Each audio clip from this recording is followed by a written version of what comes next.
turn on closed caption in the video in English, follow instructions. Si quieres activar los subtítulos en español en el video, sigue las instrucciones.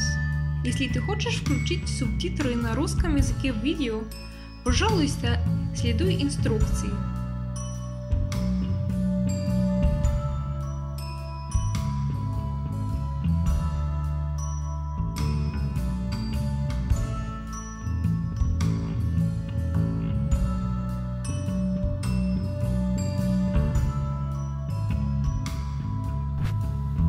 Grudzień 2016 i styczeń 2017. Po pracy wychodziliśmy codziennie wieczorami, aby uchwycić każdą piękną chwilę, każdy niezapomniany moment, każde świąteczne doświadczenie. Nie chcieliśmy przegapić niczego, co dzieje się w okresie bożonarodzeniowym w Hiszpanii. Tak powstały nagrania, których część pokażę Wam w tym wideo. Okres świąteczny często kojarzy nam się z ulicami i placami pełnymi choinek, dekoracji i oświetlenia. Chciałabym opowiedzieć Wam o mieście, które pod tym względem zrobiło na mnie wielkie wrażenie. Jest nim Madryt, wielka metropolia i stolica Hiszpanii. To miejsce, które w bożonarodzeniowym czasie przeistacza się w malownicze imperium światła. Grudniowy i styczniowy Madryt jest bardzo popularnym kierunkiem podróży. Hiszpanie mieszkający w innych miastach często odwiedzają stolicę. Jest też pełno zagranicznych turystów. Także osoby na co dzień mieszkające w Madrycie wieczorami i weekendami wychodzą rodzinami oraz grupami znajomych, aby podziwiać piękne dekoracje. Pierwszego weekendu, kiedy zawieszono oświetlenia i postawiono choinki, postanowiłam zobaczyć, jak wygląda świąteczny Madryt. Moim oczom ukazały się tłumy pieszych. Nie spodziewałam się, że na ulicach w centrum będzie aż tyle ludzi. Przemieszczanie się z miejsca na miejsce zajmowało wieki, pomimo że dystans był niewielki. Jednak było warto. Zgromadzeni ludzie wiedzieli, że Madryt w święta jest niesamowity. Wszyscy spacerowali i podziwiali oświetlenia. Rozpocznijmy naszą wędrówkę po bożonarodzeniowym Madrycie. Można było napotkać w nim wiele choinek. Choinki stojące na zewnątrz w Madrycie to głównie ogromne konstrukcje z metalu, które nocą mienią się cudownym oświetleniem. Są one niczym wielkie, nowoczesne iluminacje świetlne. Choinki są do siebie podobne pod względem konstrukcji i kształtu. Odróżnia je sposób, w który zostały zaprojektowane. Kolor, wielkość, rozmieszczenie świateł. Najbardziej reprezentacyjna, gigantyczna konstrukcja zawsze stoi na placu Puerta del Sol. Puerta del Sol oznacza drzwi słońca. Jest to same centrum miasta z budynkiem ratusza, fontannami, pomnikami oraz kilometrem zero. Punktem, od którego w przeszłości odmierzało się wszystkie odległości na drogach wychodzących do innych hiszpańskich miast. W roku 2017 choinka znajdująca się na Puerta del Sol miała kolor niebieski. Ta gigantyczna konstrukcja była wyższa od budynku ratusza. Wokół niej na Puerta del Sol każdego dnia gromadziło się wiele osób. Jest to też popularne miejsce przebierańców, często w strojach Mikołaja. Istniała też możliwość wejścia do środka choinki, by podziwiać niebieski sufit świateł. Kolejna ciekawa choinka koloru niebiesko-zielonego stanęła przy Gran Via.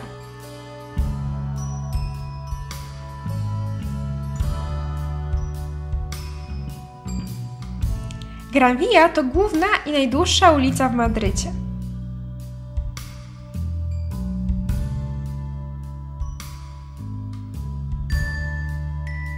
Plaza de España, czyli Plac Hiszpanii, to ważny plac z pomnikiem Don Quichota i ogromną fontanną.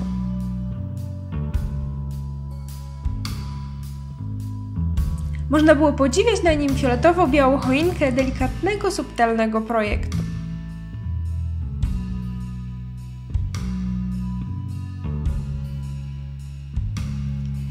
Callao to plac i stacja metra w pobliżu Gran Via. Tam obok białego domku bożonarodzeniowego oraz małego zielonego drzewka ze światełkami zagościła żółta choinka. W roku 2015-2016 znajdowała się ona na Puerta del Sol.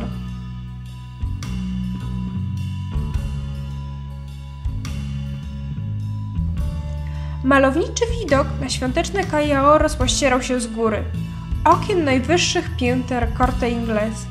Corte Inglés to hiszpańskie centrum handlowe, które odnajdziesz w każdym większym mieście w tym kraju. Teraz przenieśmy się na Plaza de Colón, skwer z pomnikiem Kolumba w nowoczesnej dzielnicy, Barrio Salamanca. Przy głównej ulicy, przy pomniku Kolumba, stanęła jasna choinka z białym oświetleniem.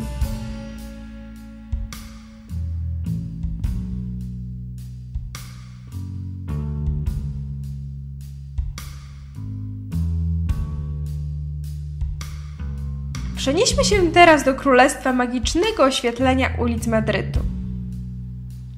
Główna ulica, Gran Via, zamieniła się w długi korytarz z niebiesko-białym oświetleniem.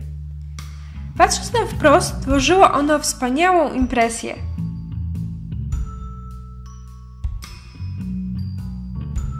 Na Gran Via zawsze jest tłoczno, a w okresie świątecznym była ona wyjątkowo oblegana przez przechodniów. Pierwszego weekendu, kiedy dopiero zawieszono dekoracje, powstały tam korki z pieszych, a ruchem ludzi dyrygowała policja. Przed przeprowadzką do Hiszpanii myślałam, że korki tworzyć mogą wyłącznie samochody. W Madrycie przekonałam się, że się myliłam. Po Gran Vii spacerowały masy turystów, lokalnych, rodziny z dziećmi. Można było zobaczyć mamy z wózkami. To było jak wydarzenie rozrywkowe. Niczym tłumy na koncertach, przez które nie można się przycisnąć. W świątecznym sezonie 2016-2017 postanowiono rozwiązać problem grudniowego i styczniowego zatłoczenia na Gran Vii. Jeden z pasów ruchów samochodów z obu stron jezdni został przeznaczony dla pieszych. Utworzono tzw. zona peatonal, co oznacza strefa ruchu pieszego. Gran Via to ciekawa destynacja na spacery. Jest ona pełna imponujących zabytkowych budynków, sklepów, restauracji. Jest to miejsce, które zawsze tętni życiem. A jeszcze z bożonarodzeniowymi dekoracjami była wyjątkowo niesamowita. Przez Gran Vię spacerowaliśmy wielokrotnie, aby nagrać to, co właśnie widzicie na ekranie swojego komputera. Piękny widok na Gran Vię roztacza się także z tarasów widokowych ulokowanych na wysokich budynkach, których w centrum Madrytu jest wiele.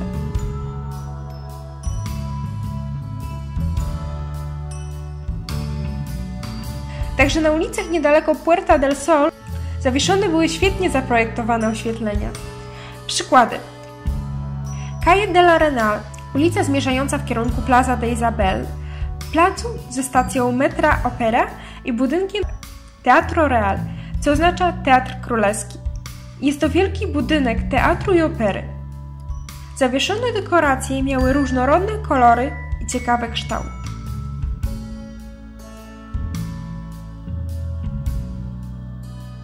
Calle Preciados, ulica Preciados, odchodząca od Sol w kierunku Gran Vii, korytarz stworzony z owalów koloru białego i niebieskiego. Przechodząc przez tę ulicę mija się wiele sklepów i restauracji.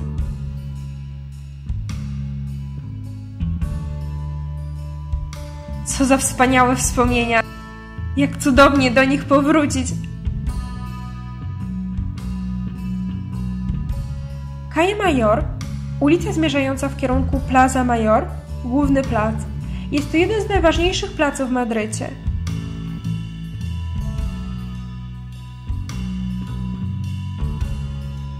Na ulicy tej można było podziwiać kompozycje z zawieszonych białych i żółtych okręgów. Często można było tam spotkać wiele osób sprzedających rekwizyty.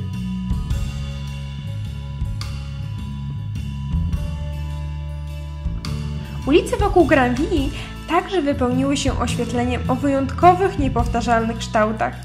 Można było wchodzić w kolejne ulice, nigdy nie będąc znudzonym, chcąc zobaczyć więcej i więcej.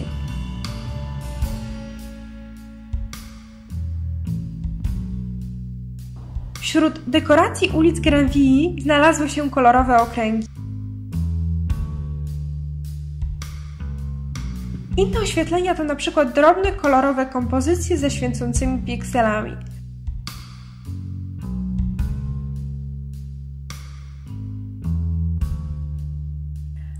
Na niektórych ulicach zawieszono kolorowe kwadraty.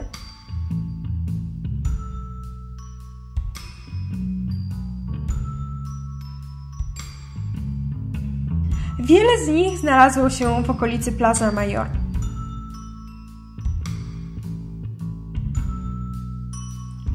Kolejny obszar, który cieszy oczy wielbicieli oświetlenia, to Barrio Salamanca. Znajdują się tam długie ulice z ciekawą iluminacją. Calle Ortega y Gasset pokryta była delikatnymi lampkami w białym kolorze o ciekawych kształtach. Calle Velázquez posiadało zaokrąglone formy w wielu kolorach.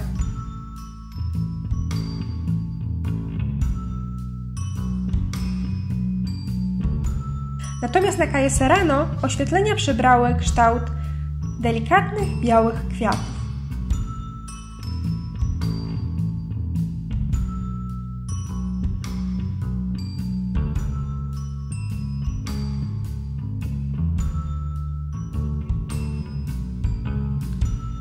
Kolejną destynacją na bożonarodzeniowy spacer jest ulica Paseo del Prado.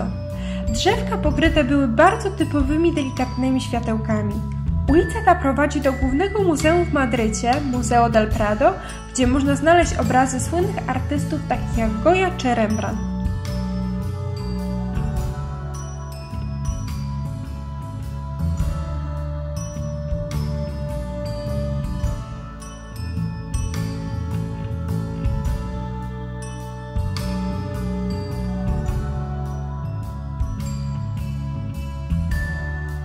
Mam nadzieję, że dzięki temu wideo przybliżyłam Wam nieco świąteczny Madryt oraz zafascynowałam miejscami, które warto tam zwiedzić.